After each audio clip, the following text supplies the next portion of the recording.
আগেরগুলাই দেখান, সমস্যা নেই, এগুলো দেখান। স্পেসিফিকেশনটা যে তালিকা সেটা আপনাকে দৃশ্যমান স্থানে প্রদর্শন করতে হবে, এখানে কিন্তু কোথাও এটা নাই।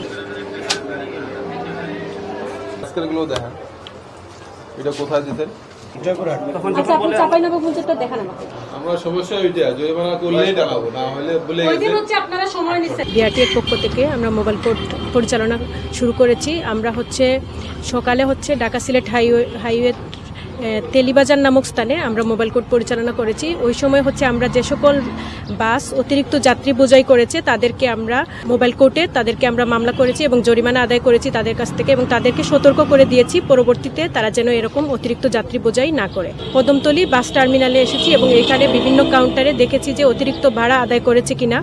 অতিরিক্ত ভাড়া আদায়ের কোনো বিষয় পাওয়া যায় নাই, তবে যে সকল কাউন্টার তাদের ভাড়ার তালিকা, সরকার প্রদত্ত ভাড়ার তালিকা টানায়নি, তাদেরকে আমরা সতর্ক করেছি এবং তাদেরকে আমরা জরিমানা করেছি। কর্মস্থলে এবং বাড়িতে ফেরার উদ্দেশ্যে আমাদের এই যে ভিজিলেন্স টিম আমরা যে গঠন করেছি, সেই ভিজিলেন্স টিমের কার্যক্রম হিসাবে আমাদের নির্বাহী ম্যাজিস্ট্রেট মহোদয় মোবাইল কোর্ট করেছেন, আমরাও তাকে সহায়তা করেছি এবং যেখানে যেখানে আমরা অনিয়ম পেয়েছি সেখানে আমরা জরিমানা করেছি। ভাড়া কি বেশি নেওয়া হচ্ছে, ছাত্রীদের যে সুযোগ সুবিধা দেওয়ার কথা সেগুলোকে দেওয়া হচ্ছে কিনা আমরা চেক করে মোটামুটি আমরা এগুলো সন্তোষজনক পেয়েছি, এবং আমরা যেগুলাতে কিছু ব্যতিক্রম পেয়েছি সেগুলোতে ওনারা জরিমানা করছেন।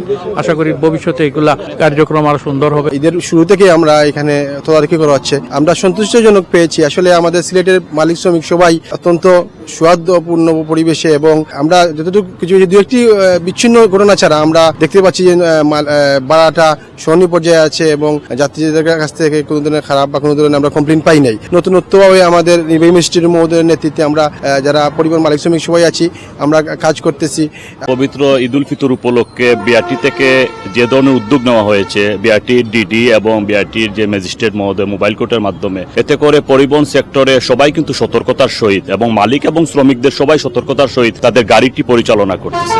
পাশাপাশি যাত্রী পরিবহনের ক্ষেত্রে সবাই কিন্তু একটি শৃঙ্খলার ভিতরে চলে আসছে, কেউ কোনোভাবে ভাড়া তার বৃদ্ধি করতেছে না, এবং যাত্রীগুলা যাতে তাদের নিরাপদে বাড়ি যেতে পারে এবং বাড়ি থেকে আবার তাদের নিজ স্থান কর্মস্থলে তারা আসতে পারে, সেদিকে কিন্তু সবাই সতর্কতার সহিত। আমি আসলে আমার সংগঠনের পক্ষ থেকে ওনাদেরকে ধন্যবাদ জানাচ্ছি যে এরকম পদক্ষেপ যদি আমাদের সিলেটে সবসময় সচল থাকে বা নিয়মিত থাকে, তাহলে অনেক ক্ষেত্রে দুর্ঘটনা কমে আসবে এবং যাত্রীরাও নিরাপদে তাদের গাড়িতে চলাফেরা করে তাদের গন্তব্যস্থানে যেতে পারবে।